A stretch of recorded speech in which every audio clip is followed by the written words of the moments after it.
നല്ല ക്രീമി ആയിട്ടുള്ള വൈറ്റ് കളറിലുള്ള ഒരു അടിപൊളി മട്ടൻ കുർമയുടെ റെസിപ്പിയാണ് കേട്ടോ ഇന്ന് ഷെയർ ചെയ്യുന്നത്.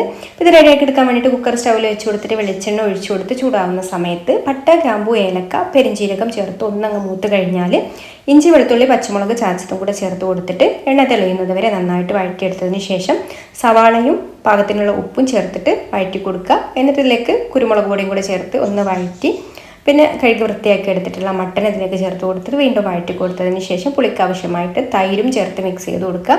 ഇനി ഇതിലേക്ക് ആവശ്യത്തിന് വെള്ളവും കൂടെ ഒഴിച്ചു കൊടുത്തിട്ട് കുക്കർ അടച്ച് വെച്ച് ഒന്ന് വേവിച്ചെടുക്കാം. അപ്പം അതിന് മുമ്പ് നമ്മളൊരു കാര്യം വിട്ടുപോയിട്ടുണ്ട് വഴറ്റിയപ്പോൾ കറിവേപ്പില. അപ്പോൾ കറിവേപ്പില മറക്കണ്ട, അതും കൂടെ ചേർത്ത് കൊടുത്തിട്ട് അടച്ച് വെച്ച് നന്നായിട്ട് വേവിച്ചെടുക്കാം. അരപ്പിന് വേണ്ടിയിട്ട് ഒരു 15 അണ്ടിപ്പരിപ്പ് ഒന്ന് ആദ്യം പൊടിച്ചെടുക്കുന്നുണ്ട്. എന്നിട്ട് നമ്മളിതിലേക്ക് തേങ്ങയും വെള്ളവും കൂടെ ചേർത്ത് നല്ല ഫൈൻ പേസ്റ്റാക്കി അരച്ചെടുക്കുക കേട്ടോ. അല്ലെങ്കിൽ അണ്ടിപ്പരിപ്പ് കുതിർത്തെടുത്തിട്ട് അരച്ചെടുത്താലും മതി.